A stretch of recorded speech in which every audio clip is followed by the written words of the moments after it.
I realized this is not the place for me. I outgrown this neighborhood. I outgrown this city because everything and everybody is so negative. I'm in bed at 9 o'clock and something's keeping me up.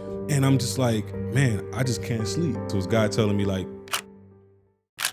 what's up, man? It's your boy, Coach Crump from the Boy Man King podcast, and I'm joined by my co-host, You already know. What's up, my guy? I'm blessed, bro. I like that hoodie, dude. Next You know level. what I'm saying? I'm waiting to get one of these days. And one of these days, if you're good enough and you behave, you will get one. But it's not about you and it's not about the hoodie. What it's about and what's going down is our special guest, my man, Kai the Guy. Come on, bro. Welcome to the podcast. Kai the Guy extraordinaire. hey, it feels good to be in the building. And listen, Boy Man King podcast, engineer, this guy, YouTube manager, this guy does it all, man. Man and we're behind just the plan. we had to bring him from behind the engineer's desk. Yeah. Feel weird. And behind the camera to in front of the camera to share your story because, you know, Kai kind of like, you know, he's kind of like this like ninja in the background where he's doing these things and you kind of like, he don't talk a lot. Not at all. He don't try to be, you know, stunting. I'm looking forward to really getting in his head and seeing what's up. So last year, we was at another platform and he was doing work and he was Rastafariing out, you know, Dreadmon Pandim. My man was doing his thing. Next thing I know, he's low cut with a fade. I was like, what happened, man? He said, man, after your talk, after you and Jeremy, man, I cut my dreads off. Clean it up. And then I didn't realize, you know, he was married. He was about to have a baby and like just all the, like, I didn't get to know you the first time, but the second meeting, that's when I started to know. And then like, you know, I was like, okay, this is a powerful young man. Yeah, for sure. Because it blows my mind every time you say your age, 26? 28. 28. Yeah. I'm just like, yo, guys are young. So just talk about, man, let's start at that experience because that's kind of where our connection happened. Like, because explain to people why you decided to cut your hair off and kind of like, you know, the rededication to focus on being the man you say you wanted to be like. Yeah, that's a great question. Appreciate y'all for bringing me on here again, fellas. I guess to start, the process of cutting my hair led from a traumatic experience. It always kind of stems from some type of trauma that we're going through when we make these really rash decisions. And it was very, like when I told you, I said I was going to go home. I was going to get in the books. I was going to study after the conversation with Jeremy and Crump. And I'm just like, man, I just can't sleep. So I'm in bed at 9 o'clock and something's keeping me up. And I just kept hearing this voice. It was God telling me like, just get up and cut your hair. And so at first I'm confused. Like Stefan said, like, is this really you telling me to, you know, because I used to associate my hair with my powers. Sure. I used to think like, okay, long hair, you know, get me closer to the sun. You know, I'm really soaking in all my energy. This is where I get all my strength.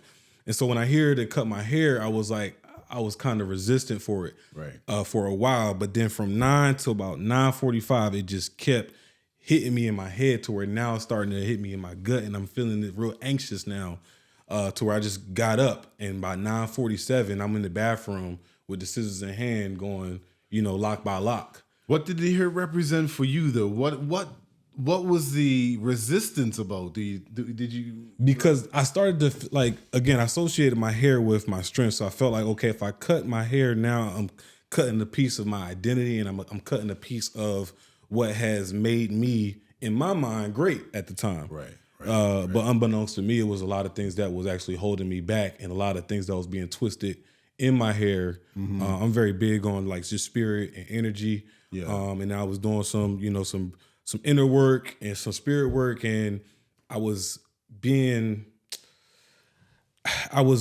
that my hair it was a lot of negative energy and being twisted into my hair. Yeah. And just talking to other people that are also, you know, in their spiritual journey, I've learned that when you go get your hair retwisted by so many different people, I never had one person that was like my loctician or the person that would like, it used to be Alana, my wife, you know, when I was first getting started, but once it got to a certain length, it was just like a chore for her. So I started going to like salons and stuff like that. And, you know, with them, they just try and get you in and out. So you'll have a different, you know, stylist every time. And when you're having 4 or 5, 6 different people, you know, in your hair, that can kind of drain you because they people, so they going through their own things. They going through some negative experiences, some trauma, and it can be tying it and twisted in your hair. And I felt like that was weighing on me on top of the things that was already going on in my life. So I'm going through, some things in my life, and then I'm feeling these negative energies that are also foreign, and it was just kind of a lot to deal with. And that was, I feel like, the reason why I needed to cut my hair. So you felt like it's a necessary reset, a necessary, you had to really just shed old to get into the new. And it really was a reset. Like that next day, my wife, she was out with her best friend. She came home, I think it was like 11, 12 at night. I was already asleep. She didn't even notice. She wake up in the morning, and I just got out the shower because I cut my hair. I didn't get a chance to wash it, nothing like that. So I got up early, get in the shower, wash my hair. I'm getting fresh, and she wakes up and she's like, she got startled at first. She was like, "What happened to your hair?" I was like, "I cut it." And then next thing I know, she get up out the bed. She helped me out with the clippers, and she smoothed it down from the little fro from being locked up to. She helped me with my first actual cut. So that was that. That's an interesting awakening you had as it relates to. I had never thought of hair in that particular context. So it's interesting to hear you speak about it from a spiritual perspective, from the identity perspective. We're gonna go back a little bit, and then we're gonna talk a little bit how even that hair experience now is kind of shaping the journey that you're on now and where you're going. So we're gonna start a little bit about childhood, Philly, what that was like, your move. A lot of Philly guys. Yeah, a lot of Philly guys. You to Miami. MIAO, Little Haiti. Nah, I was in the suburbs. I was HOA. Yeah, because I ain't know nothing about Haiti, and my wife is all about like what's going to look the best and what's going to make her feel comfortable. We was in the suburbs. Shout out growing to the up in suburbs, Philly. I'm in the suburbs. HOA. Yeah. What was life in Philly like, man? What was life in Philly like? Parental life, elementary school. Talk a little bit about your childhood experiences, because of course that shapes who we are. Yeah. I mean, so as far as like living in Philly, it's like everything that, we had a couple of guests that we had that was from Philly, and like the experiences are the same, right? Like the public school buildings, all bricked up, it's box like, it's just set up just like prisons. But, that wasn't really my experience, because my mom knew that about the school system, and she worked really hard to kind of like try to make things a little bit different for my sister and I. So what she did was she got involved with a charter school that was just opening up. And I mean, from like second grade until 8th grade, I was like the senior, because she got me and my sister in this charter school. They only went from second grade down to kindergarten. So I started in second, my sister started in kindergarten, and every year they just moved up with the grade. So every year I moved up. So you was the big dog. I was the big dog every year on campus. Yep, until 8th grade. Dang. I then graduated, and then How many people you beat up from year to year? Man, surprisingly, I've never really gotten into any fights. I've got jumped a couple of times, but I was never the type of guy to want to be. I never had no aggression or animosity where I felt like I needed to put my hands on somebody else. I played football since I was like 5. So like all of that built up energy. I played running back, running wide receiver, a little bit of quarterback, but I really love playing running back, because that's where you get to take the opportunity and like really throw like. Who you Marshall Falk? Who you like? Deuce Staley. My number was 22. Oh, so you Philly. Yeah. Everything Eagles. Deuce Staley, Brian Westbrook. Those was the guys I was looking at. Yeah. Deuce Staley was a tough bat. Brian Westbrook was Brian dynamic. Westbrook was nasty. He was, I was trying to be like those cats. And then I played a little bit defense. I played some tackle. Another hair story. I always had long hair. So before the locks, I had braids. My dad never really was a fan of the braids. So when I was in like maybe 7th grade, my braids were probably like a little bit past my shoulders, and my dad came to one of few football games, because my dad, he's a entertainer, so like he was always like coaching singers and stuff like that. So he never really made it to football games, but he made it to this one in particular. And my mom was telling him how I was trying out a new position, D tackle. And he said, okay, if you don't get no sacks today, you're going to cut your hair. I said, yeah, right. I ended up having 3 sacks in my D tackle debut. you know, when I was in like 7th grade. So that was just another little hair story. But life was good. Dave Chappelle has a little joke, right, where he said like my parents made just enough money to like grow up like the poorest in a middle class neighborhood. Like that was kind of like us. Like when we were younger, we had just enough to where my mom and my dad could kind of like get us the toys, get us to the programs we needed to get to. You know, we had a car to get to A to B. But you really started to see like where the struggle was when you got older and you wanted more. Yeah. And, you know, I started working at like 14 because I wanted more and I didn't want to be that burden to my parents. Yeah. But having both parents in my life was definitely a blessing. I did grow up in a double single parent household, right? Because my mom and my dad split. When I was in like 3rd grade. So, you know, it was a lot of going to my dad's on the weekends. You know, during the week I was at my mom's because she was the one who took us to school. Right. How did that play out for you? It played out really well for like when I was younger, but as I started to get older, it became a little taxing on like picking and choosing like whose side to take. It was a lot of times feeling like you had to pick a side. Yeah. Between who was there more. I would feel like every once in a while, my mom and my dad would get into these like competitions on like who was the more supportive parent. And it wasn't necessarily like something that stuck out to me until like I was able to like provide for myself. Like I got my own job and, you know, I'm doing things for myself. So now I don't really need either of you guys to the extent that you were used to. Right. So it was kind of always a reminder or a bell that went off like they're kind of competing with each other now at this point. Do you remember where you preferred to be? Did you remember as a kid which parent? It's funny because I always preferred to be with my mom when I was younger. But now that I'm older as a man, I have much more in-depth conversations with my dad just naturally because we just talking about like spirituality, fatherhood, manhood, and stuff like that. So I gravitate to my dad when it comes to like on the way to work, on the way home from work. I'm calling him up and we just chopping it up the whole car ride. I'd rather talk to him than listen to music sometimes. Right. But when I was younger and even like in college, I always would rather be at my mom's house because like backstory, my dad is visually impaired. So he was very limited in, you know, the things that he could do. Like I never really got a chance to like play catch with my dad because he was visually impaired. He never drove me to any of my games. I also, now that I'm older, can understand that going to my sporting events maybe not as enjoyable for him because he couldn't really see what was going on. But I get the most music. of the time. You said music, and he said he was an entertainer. So the music piece, he's a singer. So that makes absolute He's even sense. hypersensitive. Yeah, to sound, that makes absolute. He's a singer, so that was like what he was really passionate about, and like even with the singing, you got vocals, bro. Dang! People say that like a lot of for some reason like what do people say? They think I can sing. I personally don't think I can sing, and I don't try to sing. I don't like to sing. Right. I like to pull that clip up when you get a chance. No, I like to use my like my creative comes from like spoken word, and then like the videography is where I translate a lot of my creative ability. And that's just kind of like where. But our whole family is full of creatives. Like, I love it.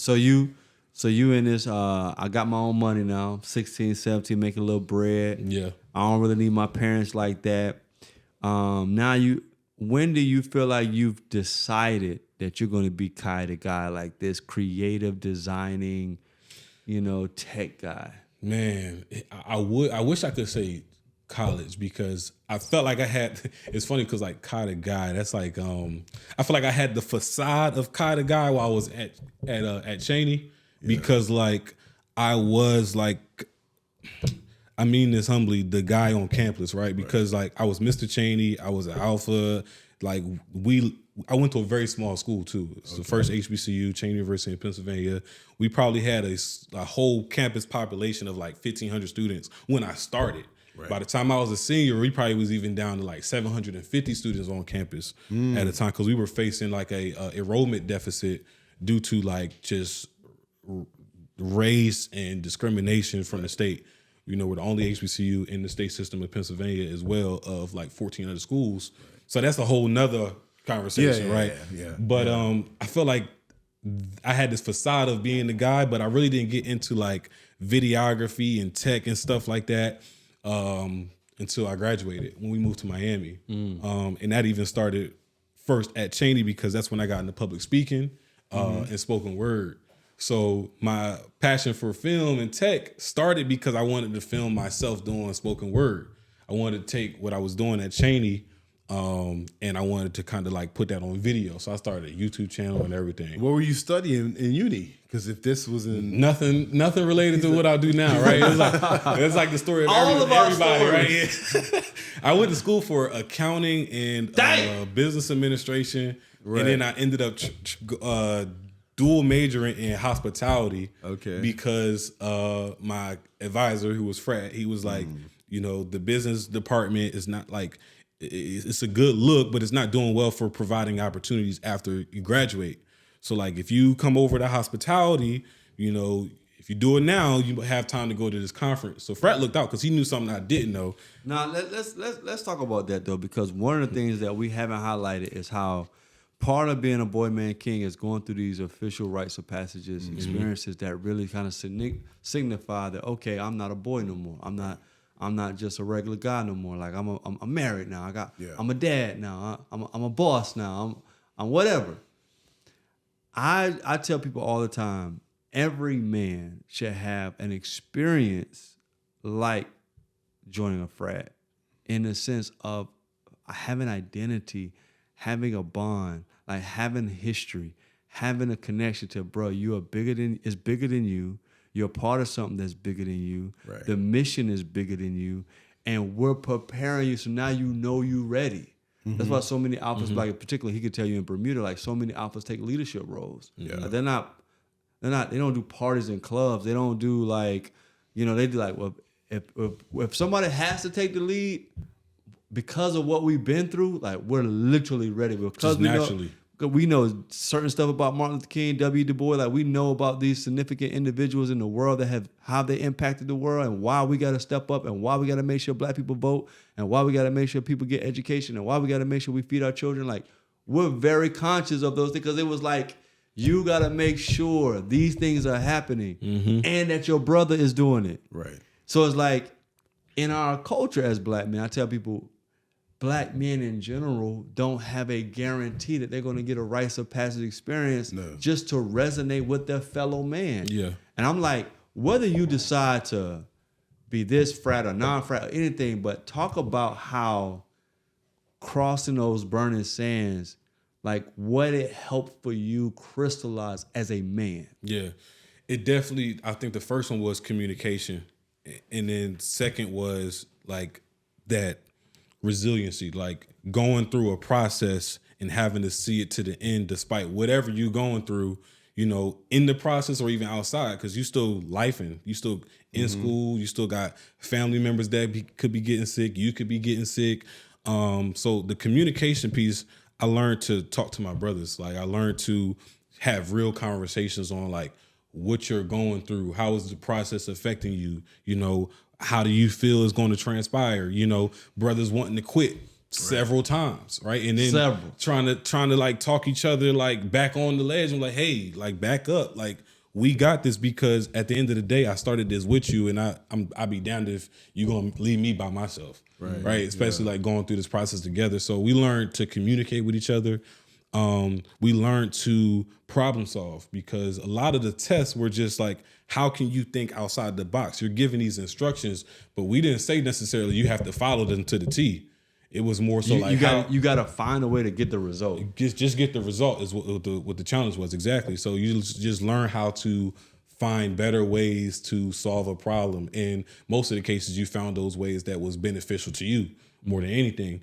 You and your brothers, that is. And so that was, I think, the biggest takeaways, but then also just like adding value, another thing. It was like when you're done is like, that's when the real work began. Was like adding value to not just your brothers, but to the communities that you serve, whether it's the school community, the city, wherever you are, is just like you're taught to just add value the best way you can. And I bring it up because there's so many like trendy stuff about the culture of fraternities. Right. Like really I tell people it's the same energy of somebody saying, man, I'm not being a Christian because I saw those two Christians. I'm like, did you read the book? Yeah. You don't base you being a Christian on the two people that you saw. They're people. People gonna do some crazy stuff, but what's actually in the book is actually very beneficial to anybody. Right. It doesn't matter who you are. And I tell you, is this when I went through the process, I was like, this would actually be beneficial to now the party, the hazing, the cultural stuff. That stuff guys made up after they celebrated joining. Right. I don't know nothing about that because that's the difference at any campus, at any chapter you go to. Every one got their own things they do.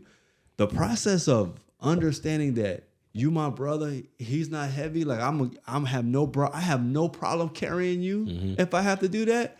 That's not taught in our culture. Our culture usually is, you're a threat to me. Yeah. You got potential, you're a threat to me. You want an opportunity, you're a threat to me, so I got my eye on you. Especially in Philly. Like, that's why I, like, whenever people ask me, you think you're going back to Philly? It's like, hell no. Just because that's the vibe you even get. Like, because Cheney was so small, we got used to saying hi. I would say hi to the same people 3 times a day, walking past them, going to class. And then when you go home for breaks, you carry that energy naturally. So I'm speaking to my neighbors, and they're like, what do you mean what's good with me? I'm like, I'm just trying to say hello. Like, what's good? How you doing? Like, so I realized this is not the place for me. I outgrown this neighborhood. I outgrown this city because everything and everybody is so negative, where I've seen environments where it's positivity. Like, we just want to see each other do well. Right. And I just had to find where I could get more of that. So how did you find the ATL, Shawty? Man, ATL is crazy because I feel like that was just like perfectly aligned. So we was in Miami first after we graduated. Shout out to Brother Black. Again, he told me hospitality management was going to be it. I did the thing, got the credits, went to this conference that was in Jacksonville, Florida for the Minorities in Hospitality Conference. Did that, got a job working at a campus called Florida International University. Yeah. Okay. It's first job out of college. I'm like 22, 23 years old, working at a college campus. I feel like hot shit. I'm just feeling like the man because I'm like, got this nice job. I'm young. I'm here with people that's my age. So they looking at now, me. You dropped the name, but like I want to make sure we get all the context. Yeah. Who came with you to Miami? Did you come by yourself? Oh, no, absolutely. My wife came with me. Okay, and this is one, like, so we met my sophomore year. Okay. So, like, I met her in, like, right in the beginning of me starting my process to join Alpha. Okay. So, like, she was there literally from the beginning. Like, we pretty much grew up together. Like, we became adults together. Like, she's all I really know in my adulthood. Yeah. So like we've heard a common thread amongst most of the people that we interview: the support of a wife. Everything. It's everything. It just propels you to a whole nother level. Support don't even. I feel like that's not even the word that do justice to like the impact. I call my wife, and she's over there, by the way. But I call her I call her wisdom. I used to call her my rib, but I call her wisdom because she does stuff about my world and about my life that I don't even know. Mm-hmm. You know what I'm saying? So it's like and I fought it for so long, because I was a big ape. Yeah. So when I say a big ape, arrogance, pride, ego, I have a big one. So like me really operating in more humility, I saw her more. I saw her wisdom more. And it just benefited us more. So man, when it comes to like, and I love the fact that men are sharing how they honored the women that they met early in their life from 18, 19, 20 years old. We didn't have multiple men on the platform because you met her when you was 20? 19. 19. Yeah. I met mine when I was 18. If I didn't meet her, I think she probably kept me from doing a lot of reckless stuff. Come on, man. I listen. Did.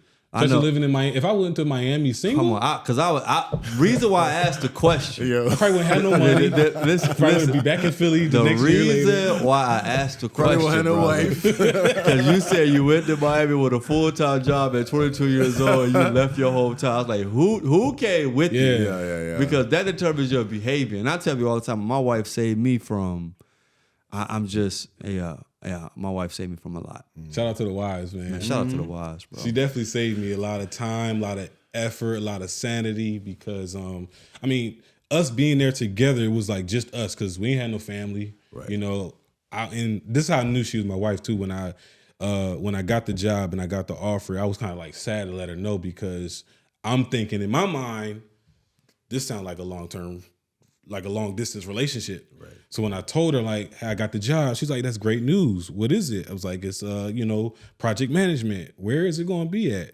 In Miami. She said, where we go? Wow, sound like I can't wait to move to Miami. I was like, damn, you didn't even like.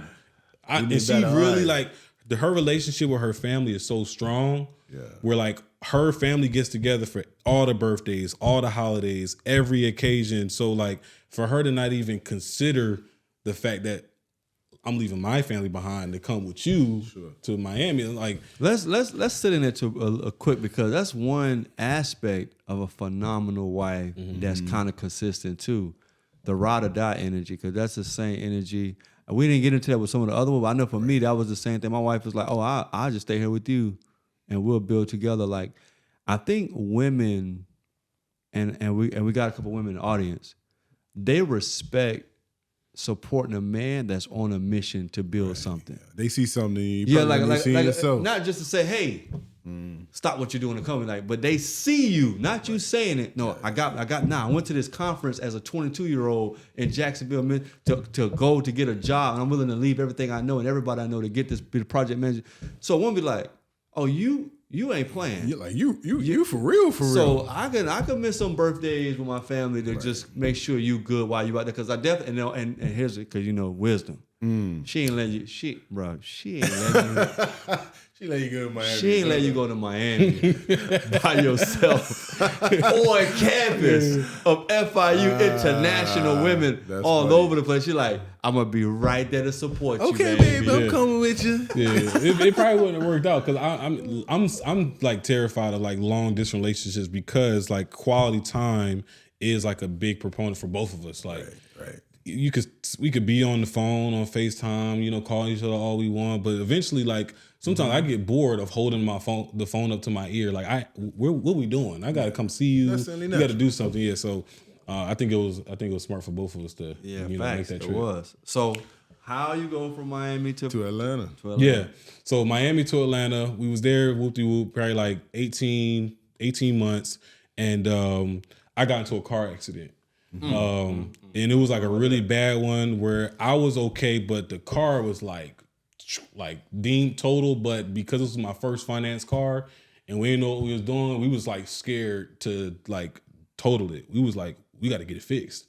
And so the experience though, we felt really alone. Like we felt really alone in the experience. We had some people drive by laughing. It was like really weird. Like Miami was brutal.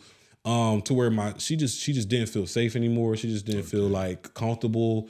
And she was starting to miss family already months before then. So I knew I didn't want to move anywhere more north than North Carolina anyway. So I'm like, okay, I don't want to go back home, but I'm okay if we got to move from out of here.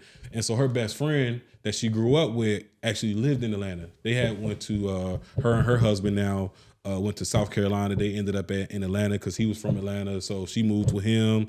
And so she was here and she was like set of just getting out of Miami. She knew I didn't want to go back home. So she tried to find some compromise. So she asked her job, because she was in healthcare recruiting. She was like, hey, is there any opportunities, to transfer to Atlanta? And they was like, yeah, if you transfer to Atlanta, it's an opportunity for growth there. So she's the reason why we ended up in Atlanta. And I was just like, hey, I could leave this job. I could go anywhere. I'm kind of like an introvert, extrovert. I feel like I excel well with my extrovertedness when there's like structure, like being at a work environment, being in the studio, like that's where I kind of like thrive. But like solo dolo, I retreat back to my introverted ways. But I feel really confident being in different spaces. So I was like, we can go anywhere. So you leave Miami, come to Atlanta. What's work looking like? What's the social scene looking like in Atlanta? Like, How long how's you been that here? transition like? I've been here since 2019, so 5 years now. And work was just like, okay, we knew she was transferring, so I had about like 3 months to find some work. So I hit Indeed, hit LinkedIn, all the things, and I just was hearing from nobody until I started getting callbacks from like a lot of sales firms. For some reason here in Atlanta, like the sales firms was like a big thing. Like I was getting like callbacks like from all these different sales companies. And they're like third parties that do like a lot of different vending for like telecom to like retail, all kinds of stuff. And so I made a trip to Atlanta by myself to just do my interviews. So I lined up like 5 interviews Friday and Saturday. And I just did that. And I interviewed, got a call back. They wanted me to come back for round 2. So a month later, I went back to do my round 2. They hired me on the spot. Right. So I told her, she said, well, now we got to figure out where we're going to live. I did some of the apartment hunting. And we also looked at apartments before when we had made a trip before I even started looking for jobs. So we knew kind of where we wanted to go. I went back to that apartment complex and just put the deposit down, stayed there for like 2 nights until my flight back to Miami. And then we moved there probably a month later. Okay, so you're here and now you're kind of guy, you know what I mean? You're building your brand, you're doing your thing. But where's all of this going? Like for you you went through what you went through in college. You got married. How many sure you got one baby? Yeah, one baby. Kai, little Kai, 3 months. 3 months. Little baby Kai. Shout out to baby Kai. And so you got your whole family now.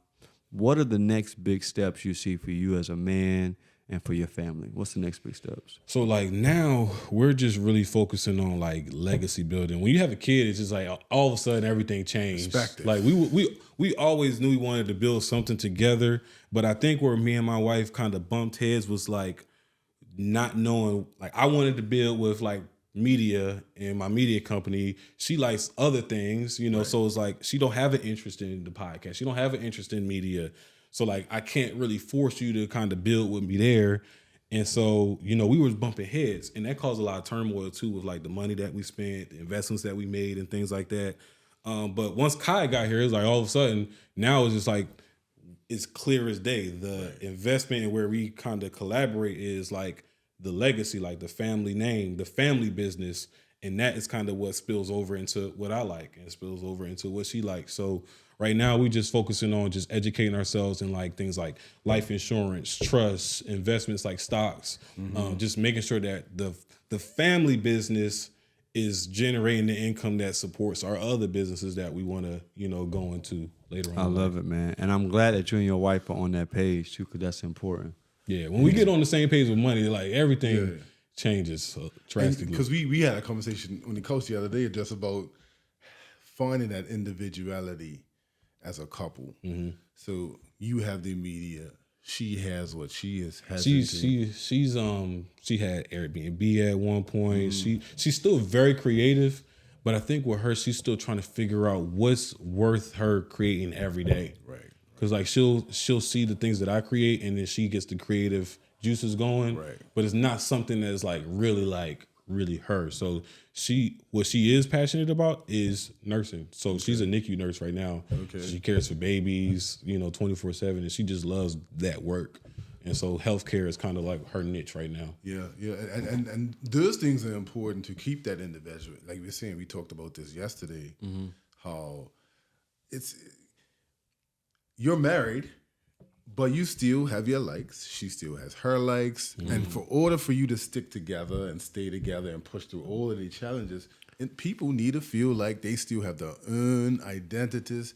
They can still explore their passions without feeling like if I go over her, it's going to cause a wedge between us because one person or one thing isn't the sole focus. And I was telling Bay, like, we don't share this enough, but like because you're young, you just had your baby. Like my wife did more married with 2 children than any woman would do just with no marriage and children. So before she was just a college student with a corporate job. She got married, 2 kids. My wife became the Bermuda Idol. She joined a singing competition. She did the Beauty of the Beast play. She did Color Purple play, and and then I didn't know the acting. I didn't know the Broadway game. So I'm just a husband, support my wife. You was there. I didn't know they practiced every single day after work for 4 weeks leading up to the show. I was like, we got 2 little babies. She's like, no, I gotta go. I said, babe, are they paying you? She's like, no, I do it for the love. I said, hold up, help me. So, and then she was like, for her 30th, she's like, baby, I want to run a half a marathon. I'm like, you're not alone. This is running. She's like, yeah, I'm gonna do all the 3Ks and the 5Ks leading up. So Bermuda have a tradition starting in January they'll start all these little corporate races Yeah. that lead up to the 24th of May race, which is 13 miles. Now, I'm a long distance athlete. I'm kind of still in the prime playing hooping, so I'm like, I'm going to support you, babe, but I got to take 2 kids in a double stroller and just go, mommy, go, right? You know what I mean? Go, mommy, go, because at this time, Jada, she's like 2 and 4. But it's just like, I never wanted her to say she couldn't do something because she's married with children. Like, so my wife never, so much so my wife don't even, that's not even an idea in her head. She like, I want to do makeup and paint people's faces.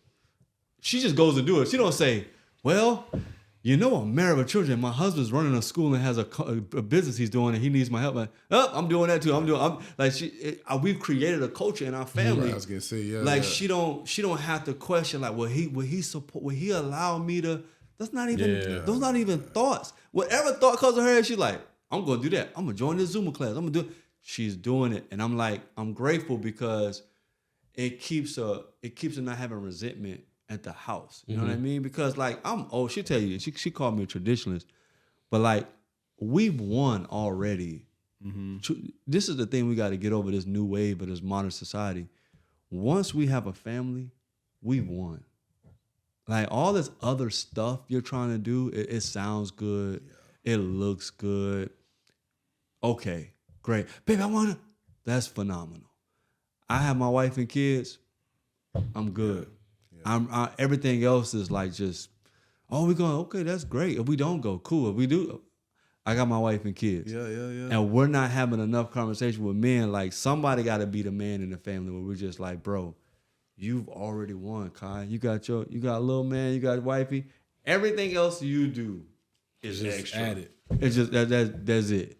And you also because I'm saying that because that perspective is good. But when you like, but I ain't got a chance to do this, and I ain't got to go, babe. Yeah. Little man, go. Yeah. We'll get to me. Like I'm gonna get to mine. Like it's important that be something that you're okay with as you navigate it because your family is everything. Right, and that's where you check the ego, and it becomes less about you and your needs, and you recognize that this person has chosen to be attached to me. This woman has chosen me, so I got to do everything in my power to ensure that I keep her choosing me. So if it means, you stepping up more to do more around the house so that she can go and do what she's got to do. So she has that time to have it be an individual and release what she has to release and be around her friends and have that moment. Because when she comes back, you think women don't recognize, okay, babe stepped up for me. Like I can really lead the house to him and it's not getting burned on. And over almost, time, it's a couple times. Times almost burned on. But the house is still here. Yeah, praise God. But at the same grace time, and mercy. At the same time, because as you progress through your relationship, there's gonna call for times where you're gonna have to hunker down and be more involved as the plot thickens. So when you talk about buying a house, when you talk about starting a business. So if you can iron out those communication challenges or those things that separate people, that separated me, I can tell you honestly, that separated me in the beginning when it comes to the hard stuff, when it comes to the mortgage, when it comes to the investment, when it comes to the direction of the children and where they're going to college, like you're Gucci, you're good to go. Yeah, so we just want to share it to you as a young man because you said it triggered me when you was like, man, because I'm like, nah, that don't never, not because what helps if you feel like you losing out of anything like that kind of energy. And it wasn't that I felt like we was was losing out. It was more so like when there was a time where me personally, I felt like I couldn't share like the next steps I wanted to make in my business because of like how she might have felt, then we wouldn't be on the same page with communicating like, okay, investing this money in this program or into this mentor or this, or like, let's spend this month budgeting so that we could make this move and then that move. It was like whenever we weren't on the same page is when we will be in those seasons of drought. When you have those seasons where everything's going good and you have those seasons where you're kind of going down. The trend was we wasn't communicating about like what each of our goals were and individually outside of the household and the marriage. Yeah. So now that you got that, Kyle, you and your family, You wanna honor them by being the best, greatest king you can be. Mm-hmm. Like, what does that look like for you personally? For me personally, it looks like falling back into my routines, finding that balance of consistency so that I can be an example to not just Alana, but to Kai as well. Because routines and consistency is kind of like, I feel like that's the solution to everything. If you can have a routine and you can be consistent in something, everything else is... I could tell you, my wife has been telling me the past year, like, Chris, the fact that we could depend on you as a family. She said, first, you crack jokes, you say, well, traditional, you old school, you from whatever. But she actually publicly says now, one of his greatest assets is that we know how Crump is. Mm-hmm. Right. And we know he ain't going nowhere. And that has done so much for the family. But that is something that it takes the 20 plus years that it takes for you to really do that so that everybody can benefit from that stability. Mm-hmm. You being an anchor for your family, you being a social emotional rock where they know, okay, I got this movie. Okay, I'm going through what I'm going through, but you're not going nowhere. Like, the kids could depend on that. The wife could depend on that. They will learn to just, all right, get back. They know how to get back to center when they do get off, right? So I'm glad you said that, man. What can the people know more about Kai the Guy, man? Where they can know more is everything on my website from kaispeaks.com. You can follow me on IG at kai.speaks. That's QUIY.speaks. And that's really where you can learn more about my productions, from things I'm doing behind the scenes, things that I'm creating, for the schools, for the people. It's all about bringing dreams to the screen. So that's kind of a little bit about me. I love it. Like Dreams to the screen. I love it. Chizzy, man, what's your takeaway for today, man? My takeaway is communication. That's what I heard in both of you. Even listening to you, I'm thinking communication. Because again, even if you're a single man, still having to navigate co-parenting spaces, you still have to be able to reflect. So for me, it still comes down to how can I be of support, even to my ex-wife? I know for a lot of single guys, I'm probably thinking, I ain't got to worry about her as long as I take care of the kids. Nah, because at the end of the day, if you're ex-girlfriend, ex-wife, if she is spending a large amount of time with your children, it behooves you to still be a resource to her, to your children, because ultimately your kids are going to benefit from you humbling yourself enough to say, all right, let me remove the emotion of what I may or may not feel for this individual. Let me say, because she's going to be attached to you for the rest of your life. Mm-hmm. Y'all be family for the rest of your life. So you can actually if you can take the high road and humble yourself and say, all right, I'm just going to throw my hands up and say, I'm going to do what's necessary for the betterment of my children, which also means that I have to do what's necessary for her betterment. You will live a more peaceful, and your children will be well adjusted, given their sacrifice. So that's my condensed, short, long form of a takeaway. Yeah, man, I love it. For more information on the Boy Man King podcast, man, please subscribe to our YouTube channel, but also follow us on Instagram at Boy Man King Talk. And as we always say on the Boy Man King podcast, man, the journey continues. Y'all be blessed. Peace. Appreciate you.